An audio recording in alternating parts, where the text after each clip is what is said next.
वारकरी संप्रदायाचा दंडक आहे। तुमचा कार्यक्रम 4 दिवसाचा असू द्या, 3 दिवसाचा असू द्या, 8 दिवसाचा असू द्या, महिन्याचा असू द्या, वर्षाचा असू द्या, त्याची सांगता ही काल्याच्या कीर्तनाने केल्या जाते। आणि म्हणून एकदा का काला झाला की पुन्हा आला, आणि परत जर आला तर का आला, आणि परत पुन्हा आला तर मग जावाई म्हणून आला। विठाला विठाला कीर्तनकार म्हणून नाही आला। विनोदाचा भाग सोडा। आज हे काल्याचा प्रसंग आहे। या काल्याचे शास्त्रांनी 3 प्रकार सांगितले सुशन महाराज। एक आहे दही भाताचा काला, एक आहे हरिनामाचा काला, आणि एक आहे जीव ब्रह्मैक्य ज्ञानाचा काला। हे 3 काले माणसाकडे 3 शरीर आहेत, आणि या 3 शरीरासाठी 3 काले शास्त्रांनी सांगितले। पहिलं शरीर आहे माणसाचं दिसतं ते स्थूल शरीर आहे। नंतर या स्थूल शरीरामध्ये ज्याला अंतःकरण असं म्हणतात त्याला सूक्ष्म शरीर म्हणतात, आणि त्याच्यानंतर तिसरं जे शरीर आहे त्याला कारण शरीर असं म्हणतात। या 3 शरीरासाठी शास्त्रांनी 3 प्रकारचे काले सांगितलेले आपल्याला शास्त्रामध्ये पाहायला मिळेल। विठाला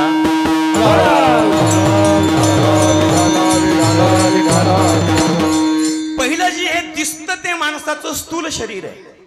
मग ज्याच्या त्याच्या प्रकृतीने ज्याचं त्याचं शरीर भिन्न भिन्न आहे, पण हे शरीर जर जिवंत ठेवायचं असेल, या शरीराला जर भगवान परमात्म्याच्या पर्यंत हे शरीर खरं तर साधन आहे, आणि साधनाची आवश्यकता साध्य प्राप्तीपर्यंत आहे। एकदा का साध्य प्राप्त झालं की साधनाची गरज नाही।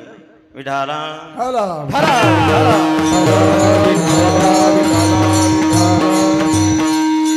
म्हणून या साधन रूपी शरीराला जर तुम्हाला परमात्म्यापर्यंत घेऊन जायचं असेल तर या साधन रूपी शरीराची मात्र त्या ठिकाणी काळजी घेणं महत्वाचं आहे। शरीर माध्यमं खलु धर्म साधनं, किंवा कथेची सामुग्री देह अवसनावरी। अंगात ताप आला की मग कथा तेवढी होत नसते। विठाला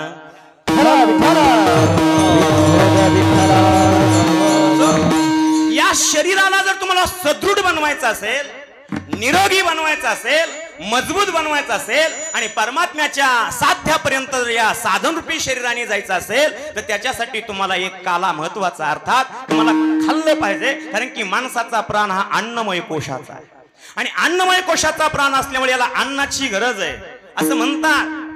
अरे जरी झाला संन्यासी मध्यन्नासी तोंडवासी, संन्यासी जरी झाला तरी भूक लागल्यानंतर त्याला काहीतरी खावंसं वाटतं। तसं हे शरीर जर तुम्हाला सुदृढ बनवायचं असेल आणि भगवान परमात्म्याच्या प्राप्तीपर्यंत जर निरोगी ठेवायचं असेल तर त्याच्यासाठी खाणं महत्वाचं आहे।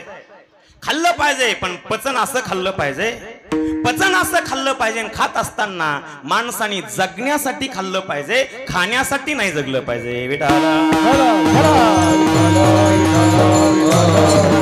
म्हणून या शरीराला पुष्ट करण्यासाठी जो काला आहे, अर्थात जो साधन आहे, अर्थात जी विधी सांगितला तो विधी म्हणजे 2 पदार्थ आहेत, अर्थात भाजी आणि भाकरी असं म्हणा, दूध आणि भाकरीचा काला म्हणा, कुठल्याही 2 पदार्थाचं मिश्रण याला काला म्हणतात। मग या शरीराला जर स्थूल शरीराला जर सदृढ ठेवायचं असेल याच्यासाठी तुम्हाला भाजी आणि भाकरीचा काला खावा लागेल, तेव्हा हे शरीर मजबूत होईल। त्याच्यासाठी जो काला आहे ना, या काल्याला त्या ठिकाणी पहिला काला म्हटलंय।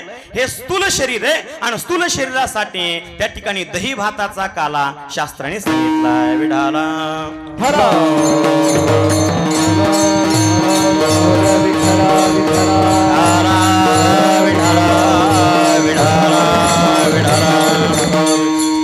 दुसरं जे शरीर आहे ते सूक्ष्म शरीर आहे, आणि दुसरा जो काला आहे तो काला हरिनामाचा। माणसाच्या अंतःकरणामध्ये मल, विक्षेप आणि आवरण हे 3 प्रकारची दोष आहे। निष्काम कर्माने मल नावाचा दोष जातो, शास्त्र सांगतंय। भगवंताच्या नामस्मरणाने, उपासनेने, संत कीर्तनाने, संत चरित्राने अंतःकरणातला विक्षेप, चंचलता नावाचा विक्षेप नावाचा दोष जातो, विक्षेप नावाचा दोष जातो, आणि अंतःकरणामध्ये जे आवरण आहे, अज्ञान आहे, स्वरूपाविषयी जे आवरण आहे, आपल्या स्वरूपाविषयी जे अज्ञान आहे, ते अज्ञान घालवायचंय. अर्थात या अंतकरणाला जर पवित्र बनवायचं असेल, अंतकरणातला मल विक्षेप आणि आवरण दोष घालवायचे असतील, तर त्याच्यासाठी हरी आणि हरिनामाचा काला हे त्या ठिकाणी, हरी आणि हरिनामाचा काला या अंतकरण रूपी साधनाला, अंतकरणाला, अंतकरण रूपी शरीराला, स्थूल शरीराला, सूक्ष्म शरीराला त्या ठिकाणी हरी आणि हरिनामाचा काला प्रेमाने भगवंतापर्यंत घेऊन जायचं काम करतो. आणि म्हणून भगवंताचं जर प्रेम मिळवायचं असेल तर त्याच्यासाठी हरीचं नाव आणि हरी त्या ठिकाणी हरी या दोन्हीचा त्या ठिकाणी काला केला पाहिजे, शास्त्र सांगतंय. हरिनामाचा खिचडी काला, हरीचं नाम हे त्या ठिकाणी सूक्ष्म शरीराला पवित्र बनवतं. याच्यासाठी जो दुसरा काला सांगितला त्या काल्याचं नाव आहे हरिनामाचा खिचडी काला. आणि तिसरा जो काला आहे तो जीव ब्रह्मैक्य ज्ञानाचा काला आहे. हा जीव ब्रह्मैक्य ज्ञानाचा काला त्या ठिकाणी कारण शरीराची निवृत्ती करतो. विढाला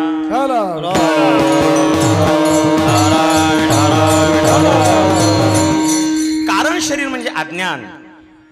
अज्ञान घालवायचं असेल तर त्याच्यासाठी मी ब्रह्म आहे ज्ञान प्राप्त झालं पाहिजे. आणि ज्ञान प्राप्त करून घ्यायचं साधन हे शरीर आहे. पण सुख दुःखाचं सुद्धा अधिष्ठान शरीर आहे. जेवढे सुख झाले आणि जेवढे दुःख झाले, कॅन्सर झाला कुठं झाला? शरीरात. कोरोना झाला कुठं झाला? शरीरात. ताप आला कुठं आला? शरीरात. सर्दी झाली कुठं झाली? शरीरात. जेवढेही आजार आहेत तेवढे आजार झाले कुठं झाले संतोष भाऊ? शरीरात. म्हणजे दुःखाचं कारण अधिष्ठान आहे शरीर. या शरीराला कारण काय? शरीराला कारण आहे पाप आणि पुण्य. अधिक पाप झालं तर माणूस नरकात जातो आणि अधिक पुण्य झालं तर माणूस स्वर्गात जातो. पण ज्या वेळेला पाप आणि पुण्य समान होतं ना, त्यावेळेला माणसाला मानव देह मिळतो. अर्थात दुःखाचं अधिष्ठान शरीर. शरीराला कारण पाप पुण्य. पाप आणि पुण्य का होतं? एखाद्याबद्दल जर आपण अनुकूल असू आणि एखाद्याबद्दल प्रतिकूल असू, अनुकूल माणसाची आपण स्तुती करतो त्यावेळेला सहज पुण्य होतं. आणि प्रतिकूल माणसाची आपण निंदा करतो आणि निंदा केल्यानंतर महाराज म्हणतात इति निंदकापासी आशिष पापे. म्हणून निंदा करणाऱ्या माणसाजवळ पाप असतात. म्हणून तुकोबारायांना म्हणावं लागलं निंदा करणाऱ्या माणसाचं घर पाकिस्तान मध्ये असावं. हा, कुठं? पाकिस्तान मध्ये नाही, असावे शेजारी. अनुकूल प्रतिकूल ज्ञानाला कारण आहे रागद्वेष. एकाचा जर अंतकरणात एखाद्याचा राग असेल तर त्याच्याबद्दल आपण प्रतिकूल होतो. एखाद्याबद्दल अंतकरणात प्रेम असेल तर त्याच्याबद्दल आपण अनुकूल होतो. अनुकूल प्रतिकूल ज्ञानाला कारण आहे भेदज्ञान आणि भेदज्ञानाला कारण आहे आत्मस्वरूपाचं अज्ञान. विढाला अज्ञान घालवायचं असेल तर त्याच्यासाठी साधन एकच आहे, जीव ब्रह्मैक्य ज्ञान. आणि या जीव ब्रह्मैक्य ज्ञान झालं मीच ब्रह्म आहे हे जर बोध प्राप्त झाला तर महाराज म्हणतात तो ब्रह्म आणि मी एक आहे ना, मग त्या ठिकाणी जीव आणि ब्रह्मामध्ये भेद राहत नाही. जीव आणि ब्रह्मामध्ये भेद न राहणं याचंच नाव आहे तिसरा काला. तुका म्हणे काला, तुका म्हणे काला, तुका म्हणे काला, तुका म्हणे काला. कोट्या भेद देखिला, कोट्या भेद देखिला, कोट्या भेद देखिला, कोट्या भेद देखिला, कोट्या भेद देखिला, कोट्या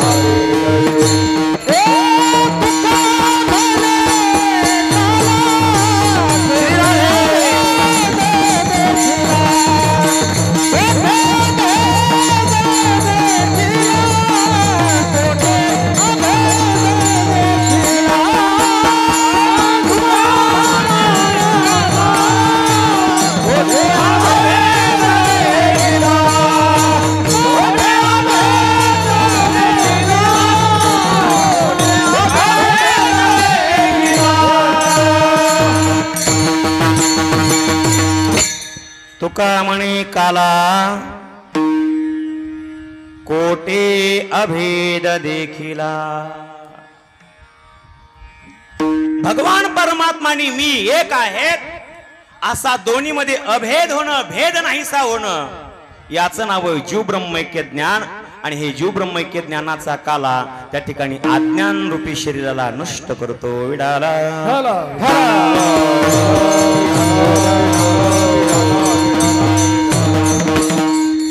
मागच्या 7 दिवसात असं ऐकायला मिळालं नाही ना, म्हणून सांगतोय विढाला विढाला.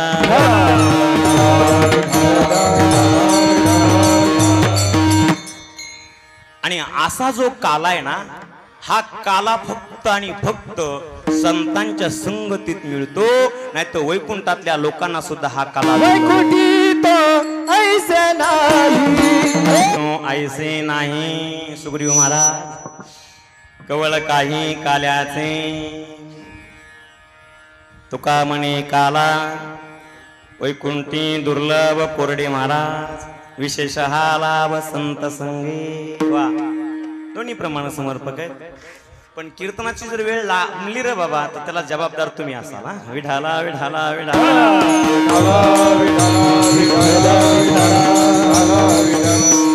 हा काला या मृत्यू लोकामध्ये फक्त होतो, वैकुंठामध्ये हा काला होत नाही. म्हणून काल्यासाठी तर स्वर्गातले देव मृत्यू लोकामध्ये जन्माची अपेक्षा करतात. स्वर्गीचे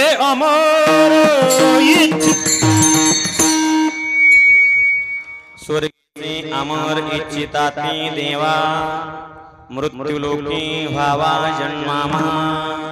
फक्त हा काला मृत्यू लोकात. थोडं आणखी बारीक बोलू, मृत्यू लोकात सुद्धा हा काला फक्त भारतात आहे. याच्यापेक्षा आणखी नाजूक सांगू, भारतामध्ये सुद्धा हा काला फक्त आणि फक्त महाराष्ट्रात आहे. विढाला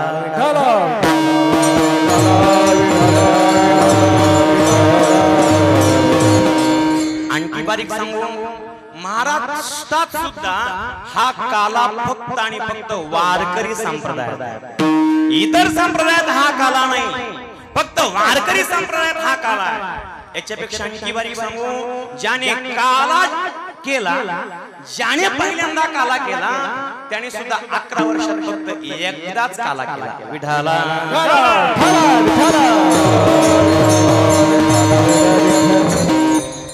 कृष्ण परमात्म्याने काला केला आणि एकदाच केला, पुन्हा पुन्हा नाही.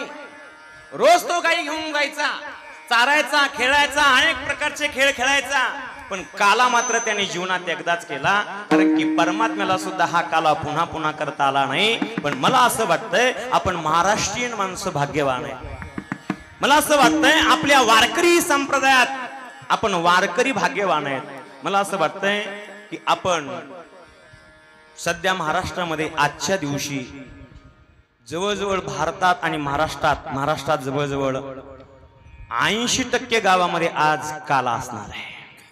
प्रत्येक गावात काला, प्रत्येक गावात एकदा तरी काला होतो, सप्ताह होतो. आणि हे सौभाग्य फक्त आपल्या वारकरी संप्रदायाला मिळालंय. म्हणून ज्या संप्रदायाचा ग्रंथ श्रेष्ठ आहे, संत श्रेष्ठ आहे, आणि ज्या संप्रदायाचा पंत श्रेष्ठ आहे, वारकरी संप्रदायासारखा जगाच्या पाठीवर दुसरा कोणता संप्रदाय नाही, होणार नाही आणि झाला नाही. असा एकमेव अद्वितीय असणारा, याच्यापेक्षा दुसरा नाही, एकमेव अद्वितीय एवढा संप्रदाय, ज्या संप्रदायामध्ये सर्वांना अधिकार आहे. विढाला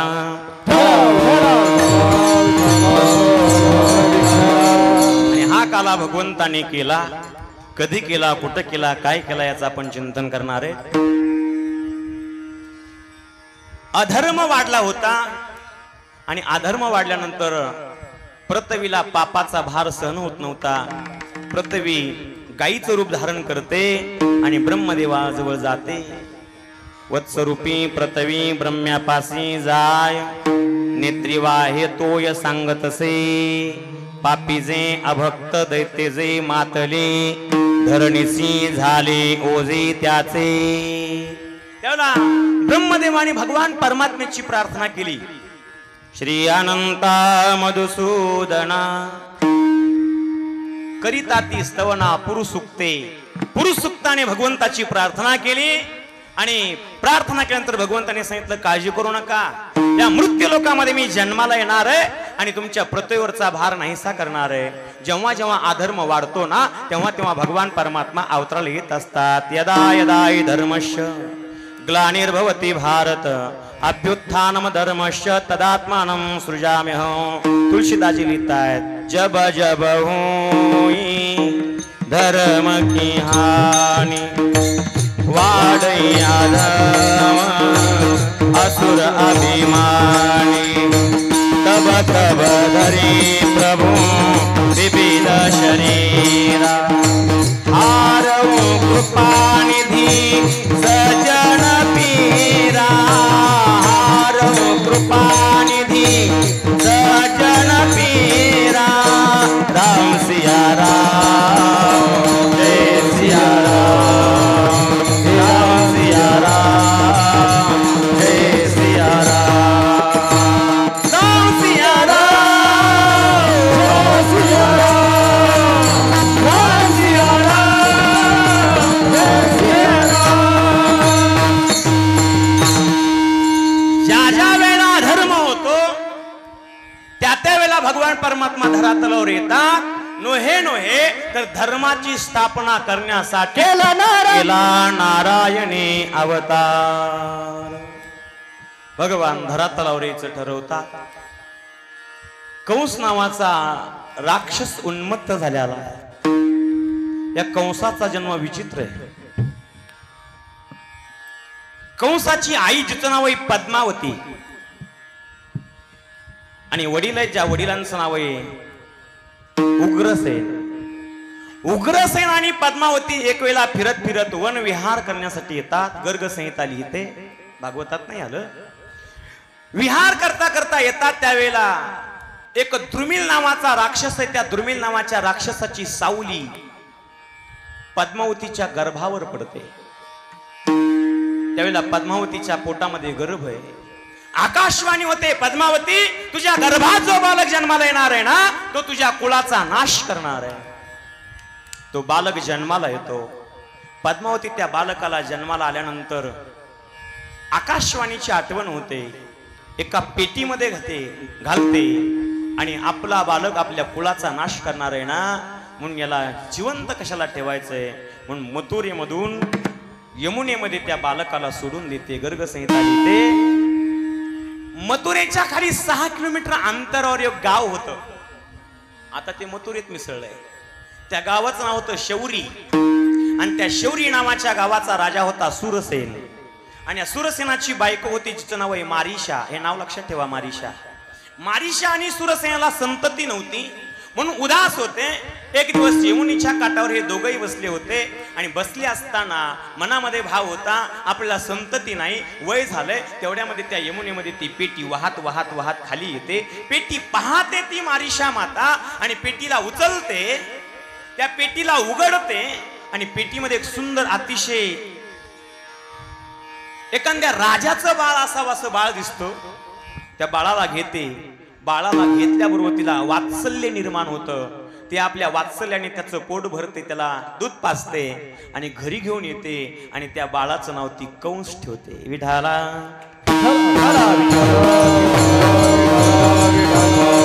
कंस नाव ठेवते. लहानाचं मोठं करते, वाढवते. कंस हा भर तारुण्यात येतो आणि भर तारुण्यात आल्यानंतर कंसाला नारदाच्या द्वारे कळतं की तू सुरसेनाचा मुलगा नाहीस तर तू उग्रसेन मथुरेच्या राजाचा मुलगा आहेस.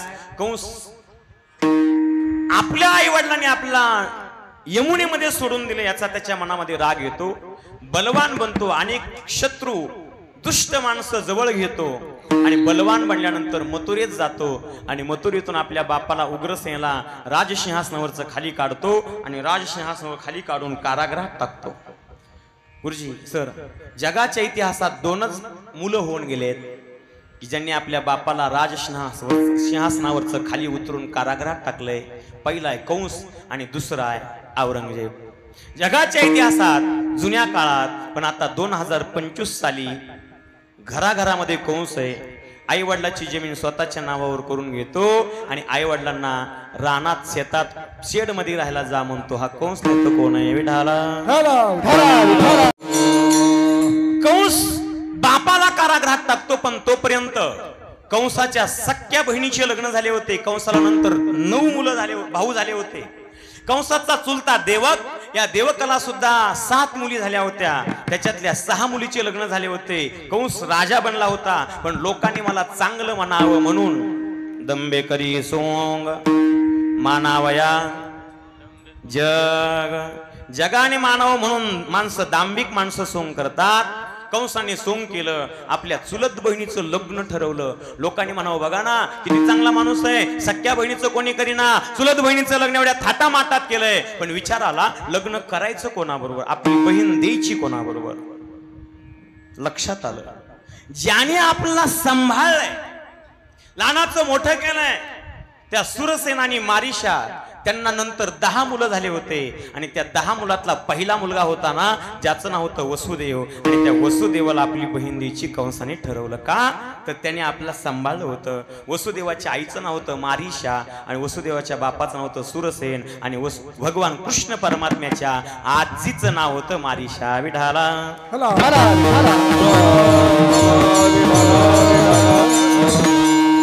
भागवत वाचा, भागवत गोड आहे. मारिशा आणि सुरसेनाच्या वसुदेव नावाच्या मुलाला देवकी द्यायची ठरवली. पण देवकी देत असताना याने लग्न लावलं, गेटकीन लावलं वेळ कमी असल्यामुळे. आणि वाट लावत असताना रथ हाकू लागला. रथाचा लगाम हातात होता घोड्याचा. आणि रथ हाकता हाकता आकाशवाणीला दम निघाला नाही. आणि आकाशवाणीने सांगितलं आश्यास्तोष्टमो गर्भ वसे हन्यते बुधाहा, अरे हिचा 8वा मुलगा तुला मारील, 8वा हिचा पुत्र वदील तुझसी ऐकोनी मानसी क्रोधावला. आकाशवाणीने सांगितलं ज्या देवकीचा तू रथ हाकतो ना, त्या देवकीचा 8वा मुलगा तुला मारेल. असा ऐकल्याबरोबर हातात तलवार घेतली, घेऊन या खडग माराया धावला. हात तो धरिला वसुदेवी. माझे गुरुजी विनोदाने सांगत असतात मूर्ख आणि शंख दुसऱ्यानं फुकल्याशिवाय वाजत नाही. आकाशवाणीने फुंकलं कोणाला, कंसाला. आणि कंस वाजायला लागला, म्हणजे बोलायला लागला. वसुदेव आणि कंसाचा अतिशय गोड संबंध आहे, गोड संवाद आहे. खरंच अतिशय गोड आहे. हा संवाद जर जाणून घ्यायचा असेल तर विचारसागर आणि वृत्ती प्रभाकर असल्याशिवाय कळणार नाही. गोड आहे. सध्या विषय लांबेल माझा. शेवटी वसुदेव सांगतो की कंसा असं कर, तुला 8वा मुलगा मारणार आहे ना, एक काम कर, 8 मुलं होईपर्यंत आम्हाला कारागृहामध्ये ठेव. ठेवी बंदी खानी दूता सांगे. आणि वसुदेव देवकीला कंसाने कारागृहात ठेवलं. आणि कारागृहात ठेवल्यानंतर 1 वर्षाने वसुदेवाच्या घरी साक्षात मुलगा जन्माला आला. जो मुलगा अतिशय गोड आहे, अतिशय गोंडस आहे, ज्याचं नाव सुशील महाराज कीर्तिमान ठेवलं. काय नाव ठेवलं? कीर्तिमान. कीर्तिमान नावाचा मुलगा जन्माला आला, घेतला. आणि कंसाने ठरल्याप्रमाणे वसुदेवाने तो मुलगा कंसाला द्यायचं ठरवलं. कंसाने तो मुलगा घेतला. पण मनामध्ये विचार आला, अरे मला तर 8वा मारणार आहे ना.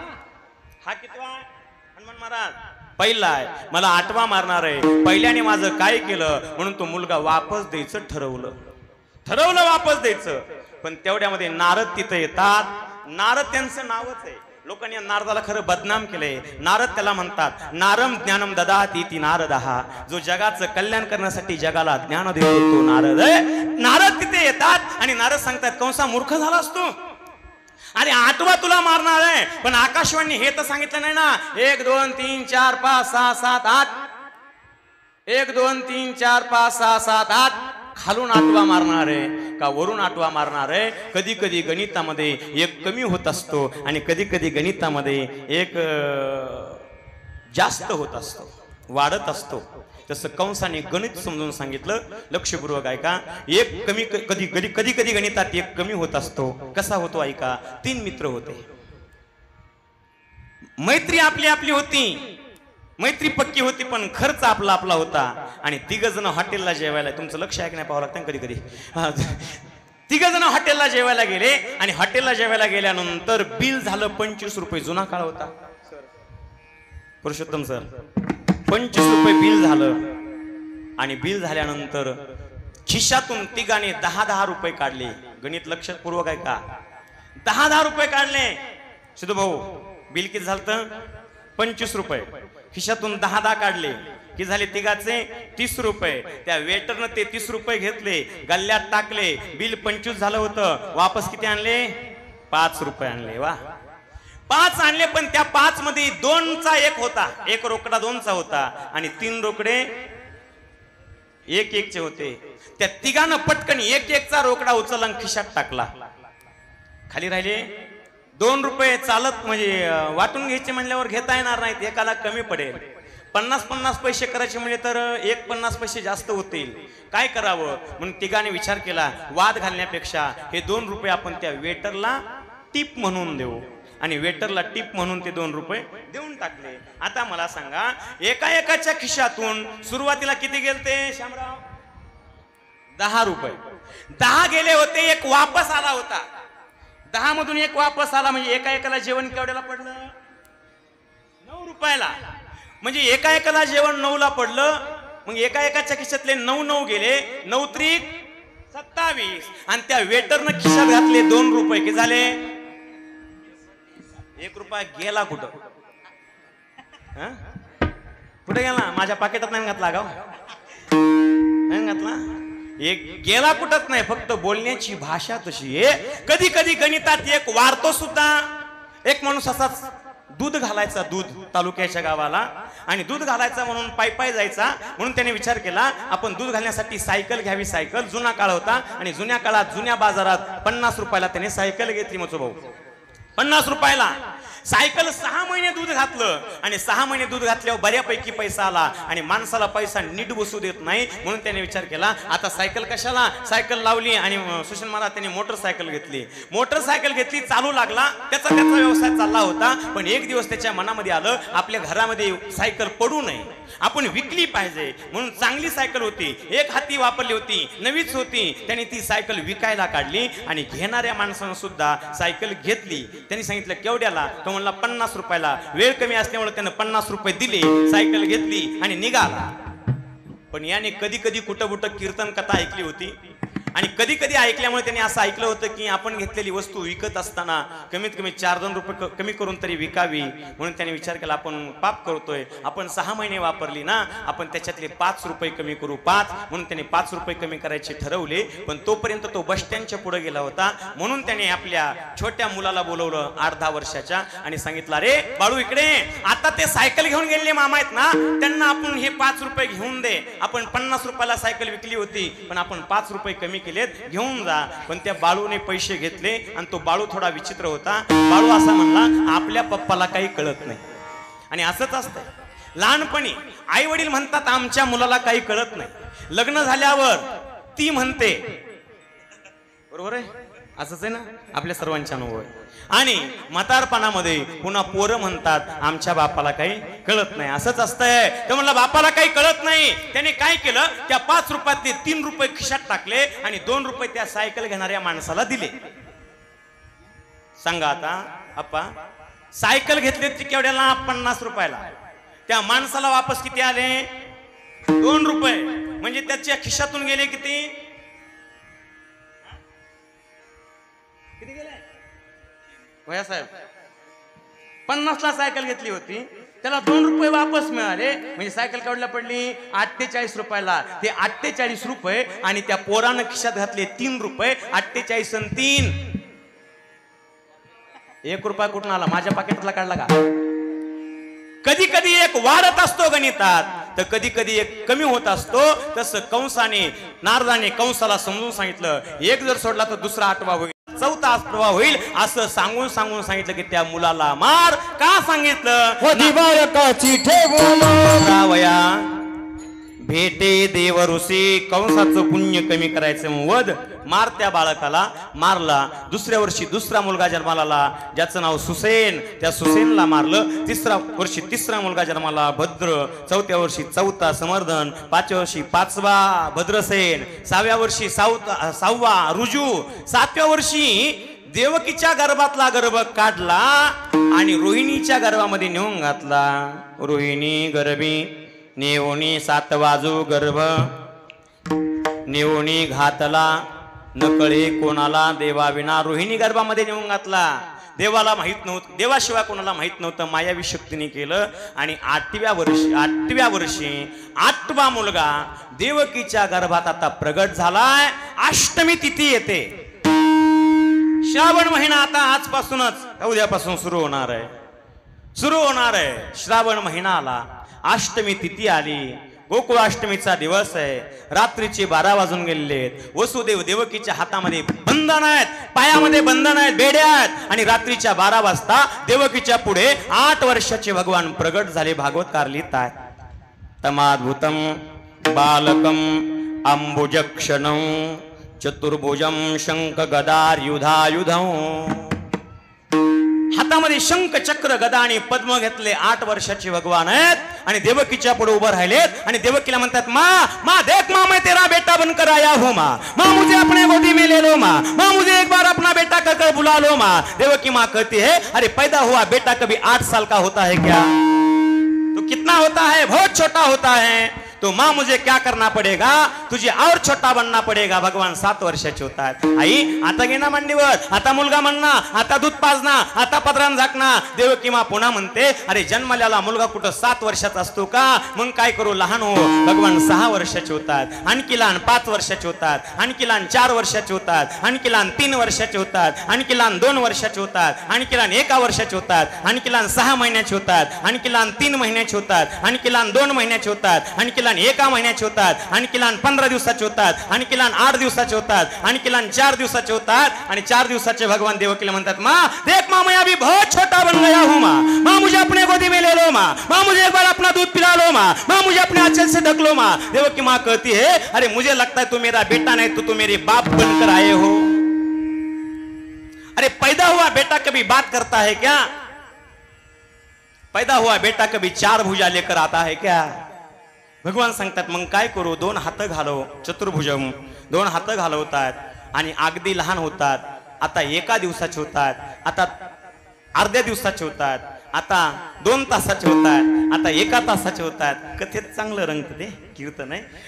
अगदी लहान होतात आणि अगदी लहान झाले. भगवान देवकीला म्हणतात, माँ देख माँ, अभी मैं बहुत छोटा बन गया हूँ माँ, मुझे अपने गोदी में ले लो माँ, मुझे एक बार अपना दूध पिला लो माँ, मुझे अपने आंचल से ढक लो माँ. देवकी माँ कहती है, अरे पैदा हुआ बेटा कभी बात नहीं करता, तो क्या करता है? अरे पैदा हुआ बेटा तो रोता है, माँ मैं रो जाऊंगा तो मामा आ जाएंगे और मेरे 6 भाई जैसे मार दिए है ना, उसी तरह मुझे मार देंगे माँ तू कहती है कि पैदा हुआ बेटा रोता है माँ. हाँ प्रभु, ये तो संसार का नेम है, जो इस संसार में आता है ना उसे तो रोना ही पड़ता है, और नहीं रोया तो उसे रुलाया जाता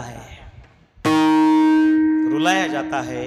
भगवान सांगतात, माँ मी रडलो असतो, मामा उठतील. मग एक काम करा, वसुदेव बाबाकडे भगवान पाहतात आणि वसुदेव बाबाला बोलतात, बाबा असं पाहता काय? मायावी सूप किंवा पाटी तयार करतात, हातातल्या बेड्या काढतात आणि वसुदेव बाबाला सांगतात, बाबा मला त्या पाटीमध्ये घाला आणि इथून यमुनीच्या पलीकड गोकुळ नावाचं गाव आहे आणि नंदाच्या घराला मला नंदाच्या घराला मजनी गोकुळाला माया उपजली तेथे ठेवी माझ आणि येते. तिथे माया उपजली, मला तिथं ठेवू, तिला इथं घेऊन ये. वसुदेव बाबा पाहतात, आपोआप हातातल्या बेड्या तुटतात, आपोआप दरवाजाचे कुलप कोंडे तुटतात. वसुदेव बाबा उचलतात, यमुना वाढते, भगवान पाय लावतात. पूर चढला आचाट, लाविला अंगुष्ट आणि मथुरेमधून भगवान परमात्मा नंद बाबाच्या घरी रात्रीच्या वेळेला जातो आणि तिथली माया घेऊन येतात. माया घेऊन आल्यानंतर भगवान परमात्मा त्या ठिकाणी थांबतात. रात्रीची वेळ आहे, पहाट होते आणि पहाट झाल्यानंतर यशोदीच्या लक्षात येतं आपल्याला मुलगा झालाय. नंदबाबांनी 2 बहिणी आणल्या होत्या. बाळासाहेब, नंदबाबाच्या 2 बहिणी होत्या, नंदा आणि सुनंदा. आपल्या पत्नीच्या डिलिव्हरीसाठी आणल्या होत्या. नंदबाबाची सुनंदा नावाची बहीण उठते आणि पाहते आपल्या भाभीजवळ एक सुंदर गोंडस मुलगा जन्माला आलाय. तिला आनंद होतो आणि ती नंदबाबाला जाऊन सांगते, नंदस्त्वात्मज उत्पन्ने ज्यात आल्हादो महामना आहुय विप्राण वेद ज्ञान स्नात सुचिरलंकृत वाचयित्वा स्वस्तायन ज्यात कर्मात्मज्यस्य भय कारयामास विधिवत् पितृर्देवार्चनं तथा नन्दस्वात्मज उत्पन्ने ज्यात आल्हादो महामना. नंदस्त्वात्मज उत्पन्ने ज्यात आल्हादो महामना. या श्लोकाचा अनुवाद भजनामध्ये गायला नंदगर आनंद भयो. या श्लोकाचा अनुवाद आहे. नंद बाबाला आनंद होतो. नंद बाबा येतात. भगवान परमात्म्याचा त्या ठिकाणी जन्म उत्सव होतो आणि जन्म उत्सव होत असताना 6 दिवस होतात आणि नंद बाबाच्या लक्षात येतं की माझ्यापेक्षा कंस मोठा राजा आहे, मी छोटा आहे आणि कंसाला मला वार्षिक कर दिला पाहिजे म्हणून नंद बाबा कंसाला वार्षिक कर द्यायला जातात आणि इकडे गोकुळाचं रक्षण करायचं गोकुळातल्या गोपाळांना सांगतात. इकडं ती माया कंसाच्या घरी आलेली आणि कंस त्या मायेला पाहतो, हातामध्ये घेतो. श्रुत्वा ततो बालध्वनी रडे माया करी आकांत. गृहपाला समुत्सुका उठती नामा म्हणे उठती दूत. आणि माया रडते. दूत पळत पळत जातात. कंसाला सांगतात महाराज महाराज क्या हुआ, महाराज महाराज अरे क्या हुआ महाराज, 8वां पैदा होने वाला था. तो 8वां नहीं हुआ, एक कन्या हुई है. कंस लगबगीने येतो, त्या माईला हातात धरतो आणि हातात धरून तिला मारण्याचा प्रयत्न करतो. ती सांगते किमया हतया मंद जात खलू तवा नकृत. याचा अनुवाद नामदेव महाराज करतात. तुझा लागी फदी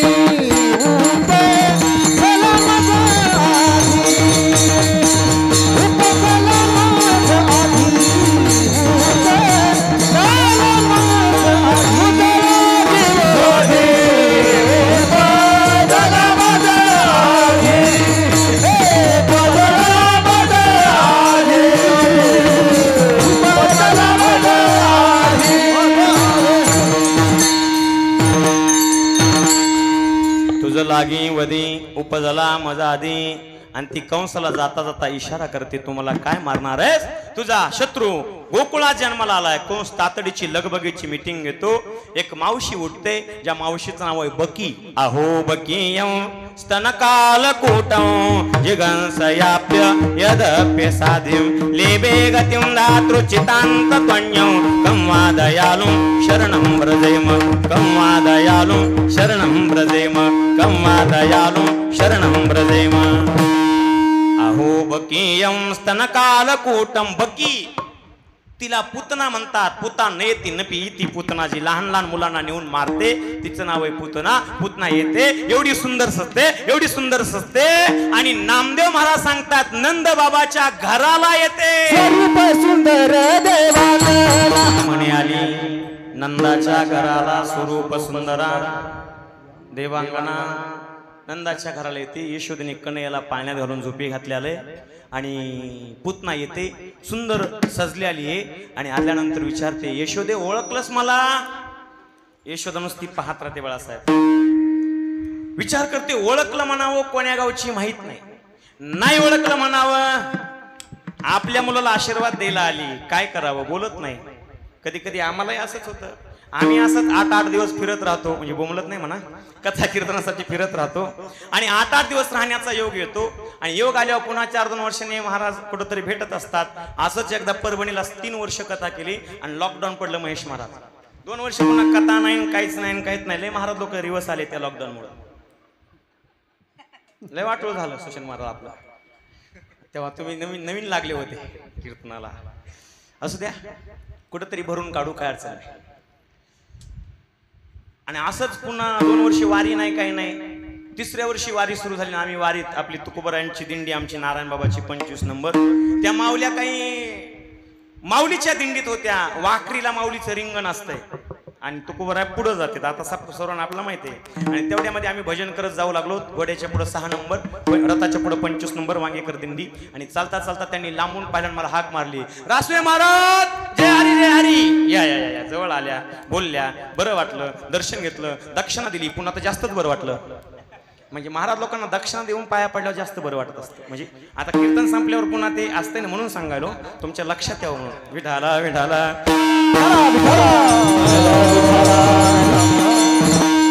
मनोहर सर बरोबर आहे ना. जाता जाता केला उगा आपलं आहे का ना. हा म्हणून पाया पडल्या आणि विचारू लागल्या कसं चाललंय, काय चाललंय, बरं चाललंय. मला आणखी एक मेळ लागला नाही बघा. बस माणसं जाते दिंडीला, सर आणि गप्पा हाणतात गावाकडच्या. का उपयोग आहे? दिंडी अशी करायची तर मोबाईल बंद करून दिंडी करायची गडे, तर ती दिंडी सक्सेस. मोबाईलच न्यायचा नाही दिंडीत, फक्त भजन करायचं. मी सुरुवातीला आम्ही 2-3 वर्ष सुरुवातीला गेलो तेव्हा ज्ञानेश्वरीची 3-3 पारायण करायचे आम्ही. गात्याच बसलं की ज्ञानेश्वरी काढायची, बसलं की गाता. आमचे वैकुंठवासी दत्ता महाराज गरड आमचे मित्र होते. आम्ही दोघांनी ज्ञानेश्वरीची पारायण करायची वातानं बसलं की. आता बसलं की फक्त मोबाईल आहे. आणि कायला मग जायचं दिंडीत जा, बरोबर जा, पण मोबाईल घरी ठेवून जा, मग दिंडी बरोबर होती. तुमचा घेऊन जा, कारण की तुम्हाला मीडियाला दाखवायचं असतं. विठाला विठाला.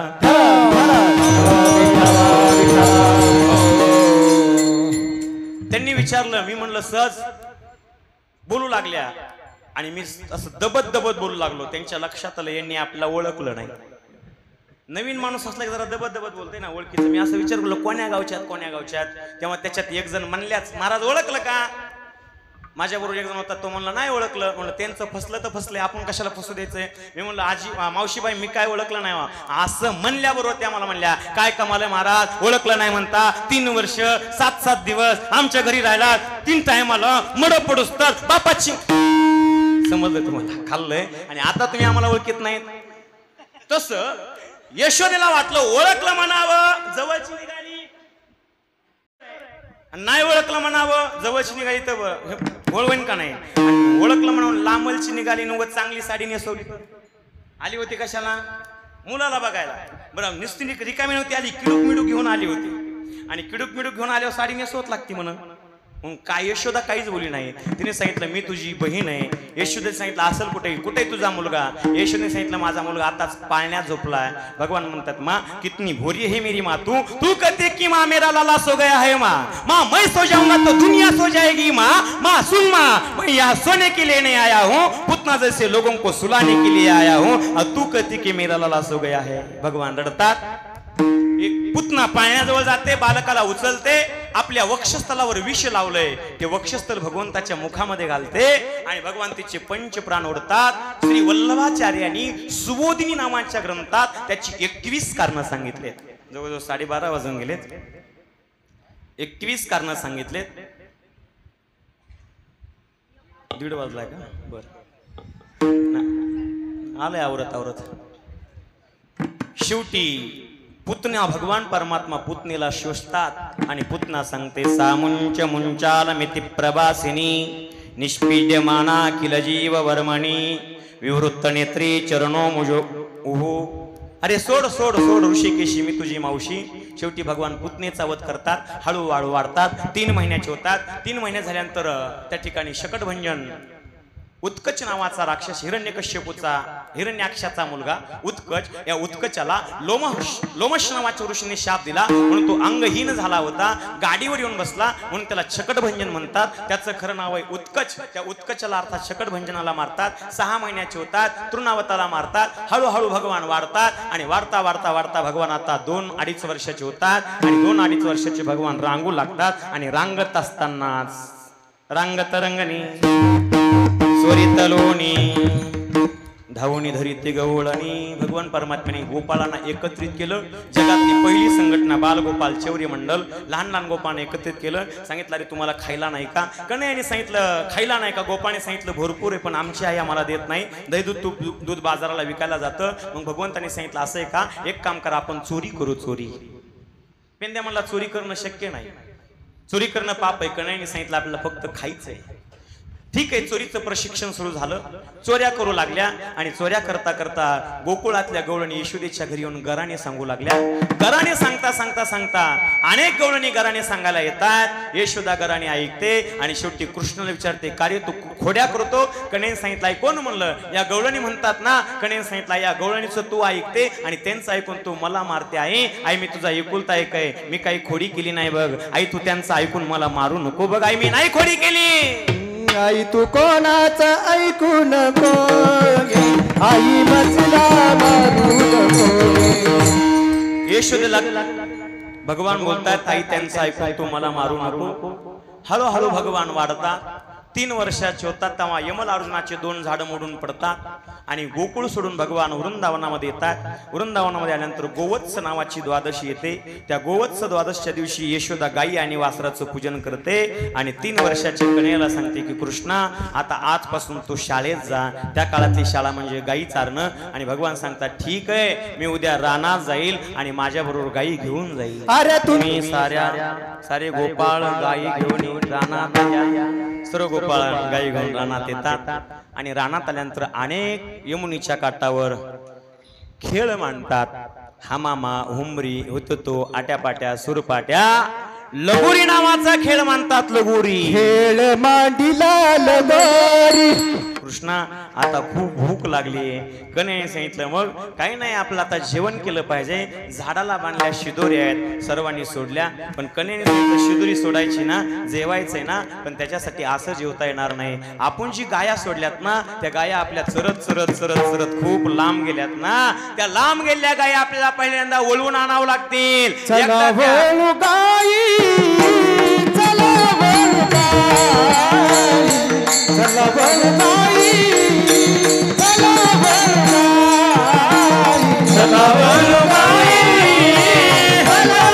गाई चला वळू गाई चला वळू गाई चला वळू गाई चला वळू गाई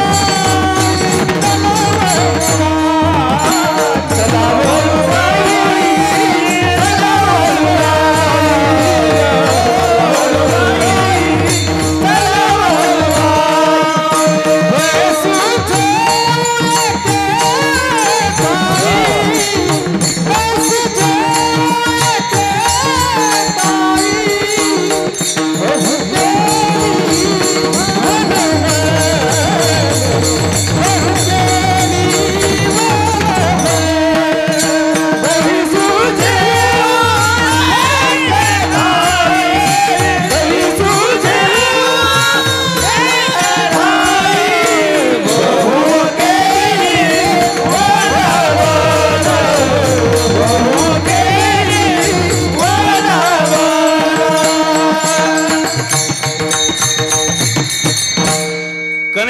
एक काम करू चला लांब गेल्या गाई पैसो जेऊ एके ठाई। कोणत्या गाई? इंद्रिय रूपी गाई। या इंद्रिय रूपी गाई आपल्याला सहजासहजी ओळखणं शक्य नाही कारण की इंद्रिय अतिशय कठीण आहेत। तप करणाऱ्या माणसाला त्रास देतात। तपे इंद्रिय भयम तपाशितो मन करू पाही घात धोरणी सांगात इंद्रियांचा। या इंद्रिय रूपी गाई एकदा का ओळल्या ना मग आपण त्या ठिकाणी बसू कारण की कोणतं इंद्रिय कधी दगा देईल सांगता येत नाही। सौभरी नावाच्या ऋषीची कथा आहे भागवताच्या 9व्या स्कंदात। म्हणून या इंद्रिय रूपी गाई एकदा ओळवल्या आणि या गाई विषयाकडचं यांचं तोंड जर परमार्थाकडे लावलं वळवलं परमार्थाकडे वळवलं तर आपल्याला एका ठिकाणी बसता येईल आणि एका ठिकाणी बसून त्या ठिकाणी ब्रह्मज्ञानाचं भोजन करता येईल। तत्वज्ञान ग्रहण करता येईल। तत्वज्ञान ग्रहण करायचं असेल तर सर्वात पहिल्यांदा इंद्रियांचा निग्रह केला पाहिजे। सम दम तितिक्षा उपरती वगैरे वगैरे हे इंद्रिय एकदा वळवले की मग सर्व बरं होईल। मग त्या ठिकाणी आपण एकत्र बसू। म्हणून चला इंद्रिय रूपी गाई वळू चला वळू गाई। काय करू? बैसू जेऊ। मी एक परमात्मा आहे मी सुद्धा परमात्मा आहे जग मात्र झालं नाही। श्लोकार्धेन प्रवक्ष्यामि अदुक्तम ग्रंथ कोटिबी ब्रह्म सत्यम जगन मिथ्या जीव ब्रह्मैव नापरा। मीच ब्रह्म आहे या ब्रह्मबोधावर आपण एकत्र बसू। मीच परमात्मा आहे अशी अंतकरणाची बैठक करू आणि अंतकरणाची अशी बैठक एक झाली की आपण त्या ठिकाणी काय करू? जेवण करू ब्रह्मज्ञानाचं ब्रह्मसुखाचं तत्वज्ञानाचं जेवण करू समाधीचा आनंद प्राप्त करू। पण आपण हे करण्यासाठी का करायचं? आपलं हे सेवन कशामुळे सेवन करायचं याचं कारण आहे आपण अनेक जन्मात जन्माला आलो। पुनरपि जननम पुनरपि मरणम पुन्हा पुन्हा जन्माला आलो आणि प्रत्येक जन्मामध्ये आपण एका एका योनीमध्ये एक एक कोटी वेळा आलो, एका एका कोटीमध्ये पुन्हा पुन्हा तेच फक्त मानवी शरीर आहे. त्या मानवी शरीराने ब्रह्मज्ञान ग्रहण करता येतं आणि या ब्रह्मज्ञानासाठीच आपण जन्माला आलो. माग अनेक जन्मामध्ये आपण खूप वणवण केली, आपली पायपीट झाली आणि म्हणून ही पायपीट जर थांबवायची असेल तर एक काम करा, गायी वळवा. एकदा का गायी वळवल्या, ब्रह्मज्ञानाच्या ठिकाणी ब्रह्मज्ञान श्रवण करण्यासाठी एकत्र बसलात की तुमची जी पायपीट आहे ना, ही पायपीट थांबल्याशिवाय राहणार नाही. तुम्ही खूप पायपीट केली, बहु वणवण केली, निधिवनातून तालवनात, तालवनातून कुंजवनात, कुंजवनातून मधुवनात, मधुवनातून बेलवनात, बेलवनातून हजारो वनात तुम्ही फिरलात, अनेक जन्मातून तुम्ही फिरलात. या प्रत्येक जन्मातून फिरून फिरून फिरून नरदेह थारा अवचटा, पुन्हा मानव देह मिळाला. म्हणून ही जी तुमची परंपरा आहे, बहु तुमची झाली ही वणवण आहे, ही वणवण तुम्हाला थांबवायची ना, मग एकत्र जेवण्यासाठी बसा आणि नक्की तुमची ही वणवण थांबेल. अभंगाचं वनवन पायी पिटी झाला सीन केले प्रकारची वन त्या काळात वृंदावन मध्ये होते. भांडीर वनात फिरलो, निधी वनात फिरलो, तपोवनात फिरलोत, बेलवनात फिरलोत, कुंजवनात फिरलोत आणि या प्रत्येक वनामध्ये गायी चारून चारून चारून आपली पाय दुखायला लागले. बहु केली वनवन पायपिटी, पायाची निस्ती पायपीट झाली, पाय दुखायला लागले. पायपिटी झाला शीन आणि दुखायल्यामुळे शीन आला. जसं रात्री माणसं 2 वाजेपर्यंत जागले आणि पुन्हा सकाळी उठायला शीन आला, नाही का नाही, आला का नाही शीन, तसा शीन आला. आणि म्हणून हे शीन आता थांबवायचं आहे ना, त्याच्यामुळे थांबवला पाहिजे. पण हा शीन थांबवायचा असेल तर गायी वळून एका जागेवर बसलं पाहिजे. गायी वळून एकदा जागेवर बसलं की मग आरामात आपण बसूया, वनवन आपली थांबेल. आणि तसंच वनवन थांबवण्यासाठी आपल्या खांद्यावर जो भार आहे ना, तो खांद्यावरचा भार सुद्धा जेवण केल्यावर कमी होईल. शिदोरीचा भार आहे खांद्यावर, शिदोरी खांद्यावरची कमी होईल. आणि पोटात सुद्धा भूक लागली ना, मग पोटात भूक असताना खेळण्यामध्ये काय मजा आहे. म्हणून महाराज म्हणले खांदे भार पोटे भूक, खांदे भार पोटे भूक, खांदे भार पोटे भूक,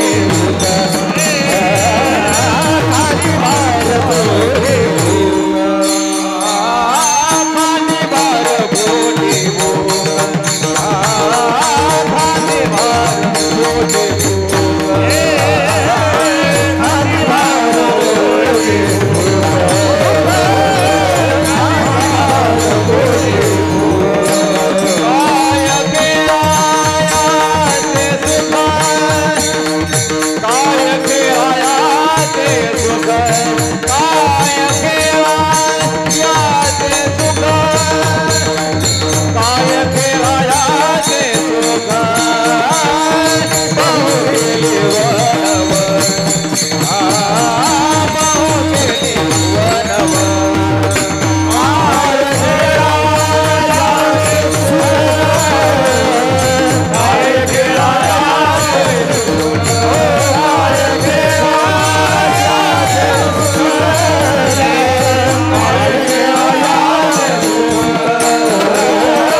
पोटात भूक आहे.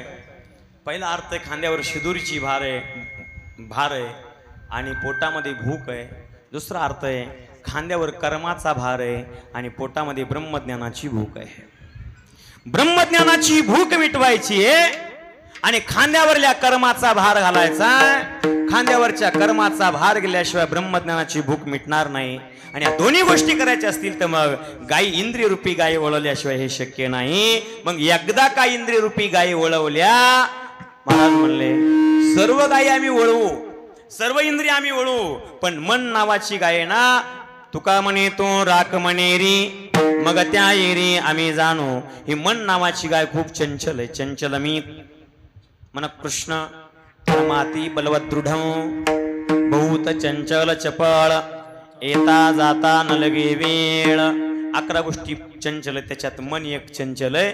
आणि या चंचल मनाला जर एकदा वळवलं, एकदा का मन वळून आलं, मनरूपी इंद्रिय वळून आलं की सर्व बरं होईल, खांद्यावरचा कर्माचा भार सुटेल, पोटातली भूक सुद्धा मिटेल, मग अवघ सर्व बरं होईल. पुन्हा काहीच धावाधाव करायची गरज नाही. अभंगाचं शेवटचं चरण. तू का म्हणे धावे, तू का म्हणे धावे.